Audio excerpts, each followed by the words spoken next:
Graça e paz, irmãos. O nosso quarto e último estudo versará a respeito da responsabilidade dos diáconos. Muitos são colocados como diáconos e talvez se perguntem qual é a função. Se você tão somente ler Atos 6, de 1 a 6, você verá que é de estar servindo a mesa da igreja, a mesa dos necessitados. Hoje se limitou muitas vezes os diáconos, aqueles que vão com a salva, tirando, em algumas igrejas, tirando os dízimos e ofertas das pessoas, ou tão somente aqueles que ajudam o pastor a ministrar a ceia do Senhor. Mas, biblicamente falando, é muito mais profundo do que isso. Vamos lá, então, às responsabilidades do diácono. Se o ofício de presbítero é frequentemente ignorado na igreja moderna ou de pastor, o ofício de diácono é frequentemente mal entendido. Conforme o Novo Testamento, a função do diácono é principalmente ser um servo. A própria palavra diácono, diáconos, é aquele que serve, ok? Então, se você quer ser um diácono, o diácono não é aquele que manda, é aquele que serve, ok? Aquele que obedece, tudo certo? Bem, conforme o Novo Testamento, então, ele precisa ser um servo, e a igreja precisa de diáconos para proverem suporte material, de modo que os presbíteros possam focar na palavra de Deus e na oração. O Novo Testamento não nos dá muita informação acerca do papel dos diáconos.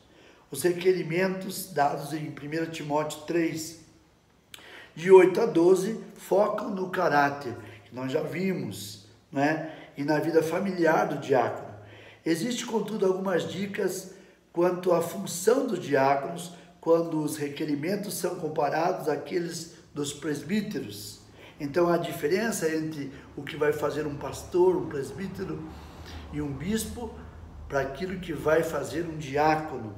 Talvez a distinção mais perceptível que esteja na Bíblia está lá sobre os diáconos, é que a diferença entre presbíteros e diáconos seja que os diáconos não precisam ser aptos a ensinar.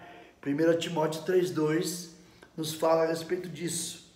Diáconos são chamados a conservar a fé com uma consciência limpa, mas não são chamados a ensinar essa fé. 1 Timóteo 3,9.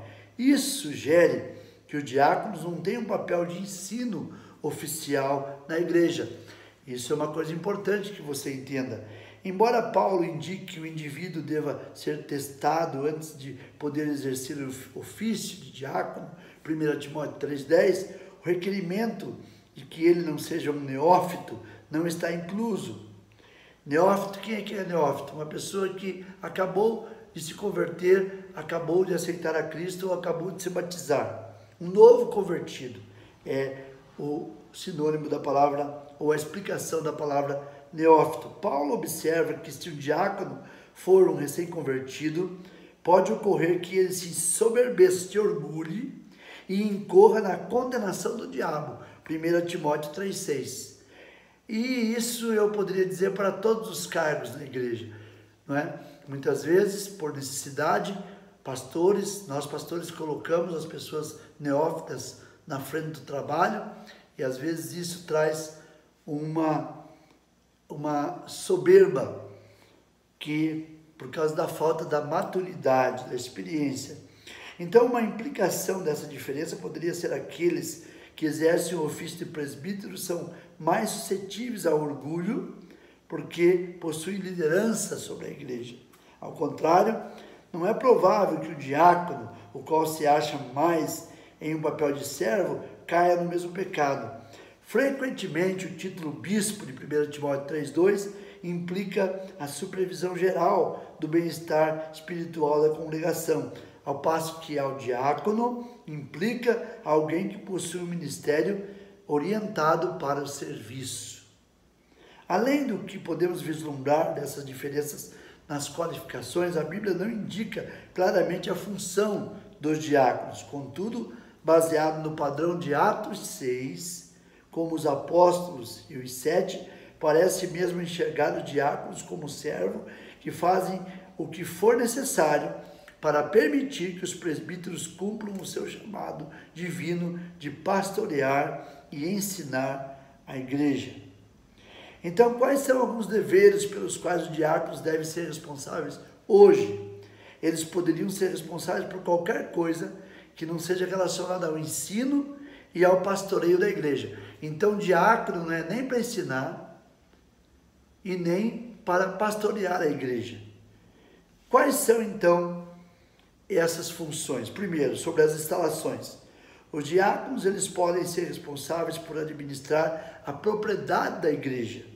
Isso incluiria assegurar que o lugar de culto esteja preparado para a reunião de adoração, limpá-lo ou administrar o sistema de som, se não houver pessoas para isso.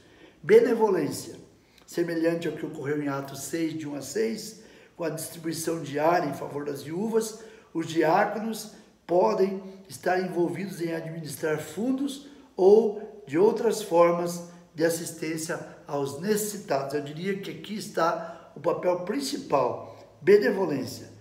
Finanças. Enquanto os presbíteros deveriam provavelmente supervisionar as questões financeiras da igreja, conforme Atos 11:30, pode-se deixar apropriadamente que os diáconos lidem com as questões cotidianas.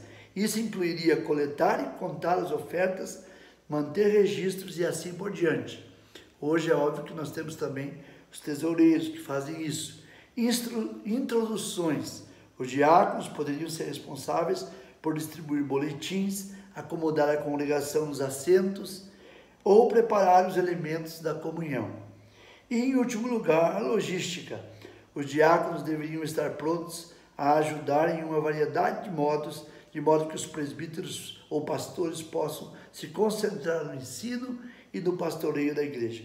Conclusão: ao passo que a Bíblia encarrega os presbíteros das tarefas de ensinar a liderança à igreja, o papel dos diáconos, meus amados irmãos, é mais orientado ao serviço. Isso é, eles devem cuidar das preocupações diárias ou preocupações físicas ou temporais da igreja. Ao lidarem com tais questões, os diáconos liberam os presbíteros para que foquem no pastoreio das necessidades espirituais da congregação. Contudo, embora os diáconos não sejam os líderes espirituais da congregação, o seu caráter é da maior importância, motivo pelo qual deveriam ser examinados e apresentar as qualificações que estão ali em 1 Timóteo capítulo 3. Então, amados, eu espero que vocês tenham entendido esses 4 estudos que nós fizemos sobre a questão dos diáconos. Deus os abençoe em nome de Jesus.